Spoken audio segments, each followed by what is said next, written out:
Seja muito bem-vindo a mais um vídeo Igreja de Segunda-feira, uma fé prática para os dias comuns da vida.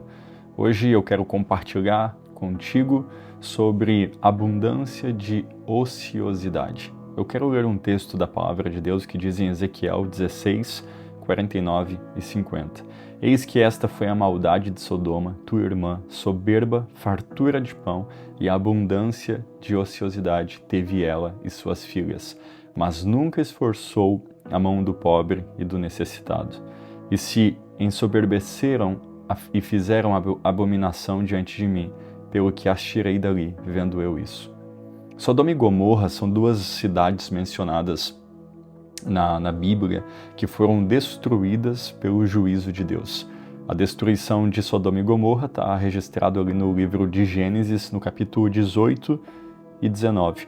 Em contexto com a história de destruição de Sodoma e Gomorra, o texto também ele fala sobre como Deus deu livramento a Ló e a sua família. Veja, existem também outras cidades em volta ali que também foram consumidas ou atingidas pelo juízo. A destruição de Sodoma e Gomorra veio por meio de fogo que desceu do céu. A Bíblia relata em Gênesis 19, 24, o Senhor fez chover fogo e enxofre do céu. A destruição foi tão grande que consumiu toda a vegetação, os habitantes, na verdade, tudo que nascia da terra. Isso significa que a terra, que era antes uma região frutífera, populosa, após o julgamento de Deus passou a ser estéril e deserta. O julgamento de Sodoma e Gomorra, por causa da grande perversão que ali continha, é amplamente mencionado em outros textos da Palavra de Deus. Nós vemos em Deuteronômio 29, 23, Isaías 1, 9, Jeremias 50, 40, Ezequiel 16, 46, Mateus 10, 15 e Romanos 9, 29. Certamente os pecados de Sodoma e Gomorra foram muitos, mas no capítulo do livro ali, do capítulo 19 do livro de Gênesis, fica claro que haviam dois erros, vamos colocar assim, dois erros graves que está registrado ali em Gênesis. O primeiro, os habitantes daquela cidade, eles violavam convidados estrangeiros que passavam por ali. Em segundo, uma imoralidade. A Bíblia vai registrar que eles eram imorais, havia muita imoralidade sexual. Existem também ali outras referências, a própria palavra do Senhor vai dizer que Sodoma e Gomorra são listados ali como Isaías 1:10, por cometerem opressão social, Jeremias 23:14, por adultério, mentira, proteção aos criminosos, Ezequiel 16:49, a soberba, falta de piedade.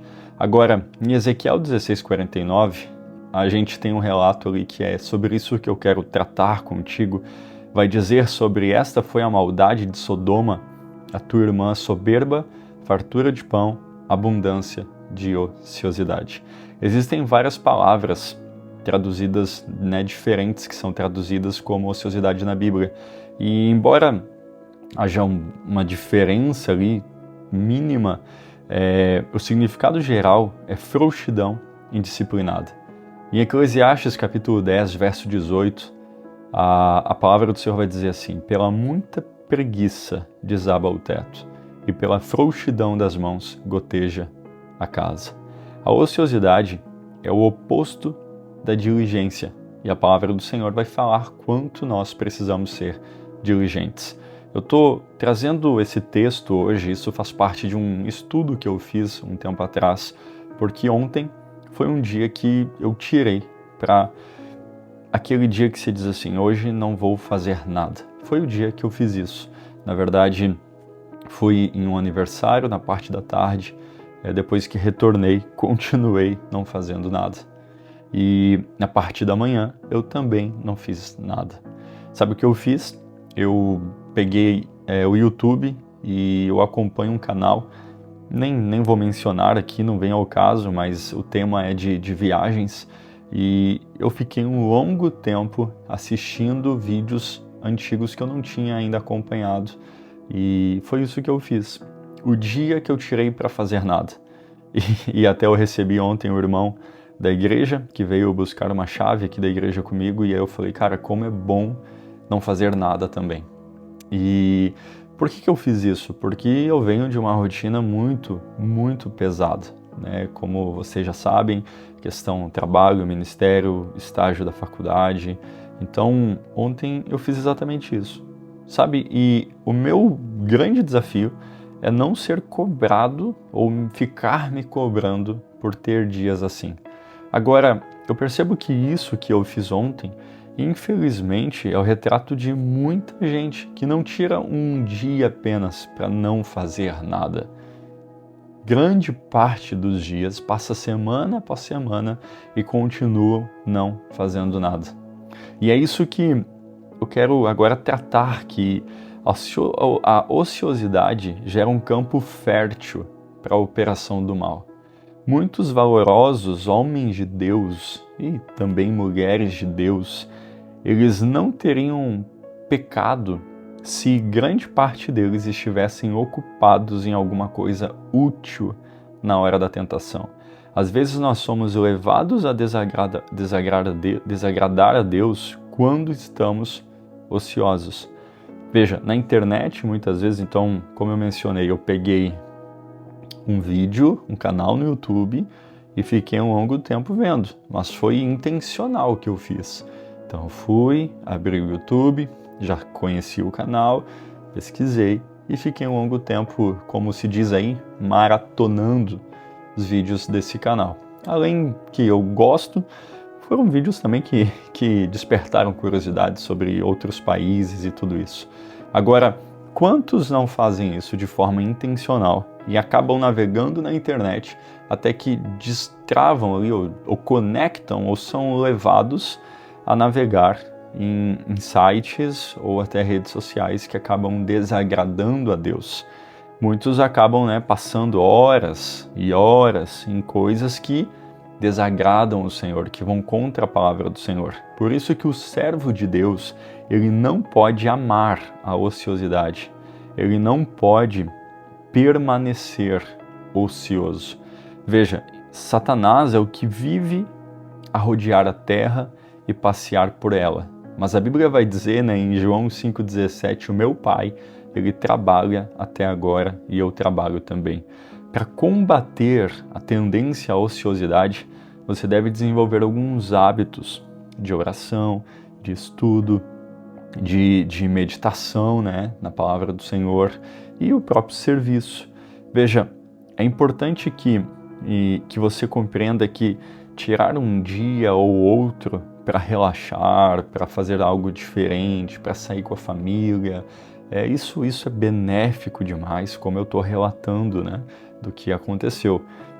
Mas permanecer dessa forma é muito perigoso.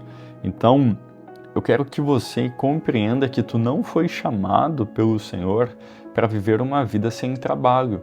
Muita gente diz assim, não, o trabalho é pecado. Quem que te disse isso? Nós fomos criados também para o trabalho, antes mesmo do pecado. Então é importante que você entenda que você foi chamado pelo Senhor para fazer coisas e coisas úteis, frutíferas. Tanto é que a gente vê ali Jesus falando sobre os talentos, como é importante você utilizar aquilo que você tem e multiplicar aquilo que você tem. O Senhor te dá algo nas suas mãos e tu tens que produzir. Então, será que o que você tem vivido hoje, o resultado que você está tendo, a qualidade de vida que você tem, enfim, até com a sua saúde, como ela está, será que tudo o que está acontecendo não é porque tu andas muito ocioso? Então, ociosidade é uma frustração ali, uma vida sem disciplina. E você precisa ter disciplina, mas é muito desgastante. Na verdade, é produtivo. Como é bom você olhar, para aquilo que tu produziu e ver dando certo e ver acontecendo. A Bíblia nos ordena, diz assim lá em 1 Coríntios 15, 58, portanto, meus amados irmãos, sede firmes, inabaláveis e sempre abundantes na obra do Senhor, sabendo que o vosso trabalho não é vão. Lá em Lucas 10, 2 diz assim: a seara é grande, mas os trabalhadores são poucos. Rogai, pois, ao Senhor da seara que mande trabalhadores para sua seara.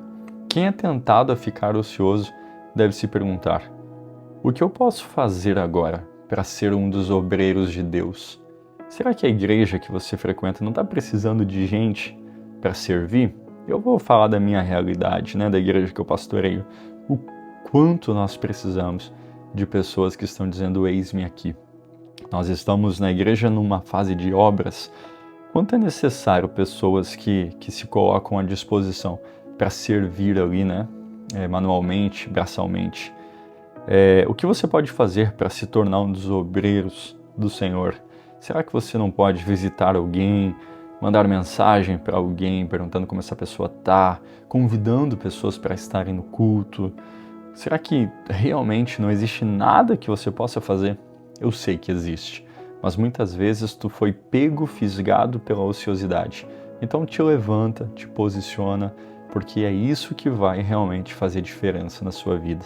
Posicionamento, serviço e muita, mas muita mesmo, constância, sempre abundantes na obra do Senhor. É o que Ele nos ordena. Deixa eu orar por você.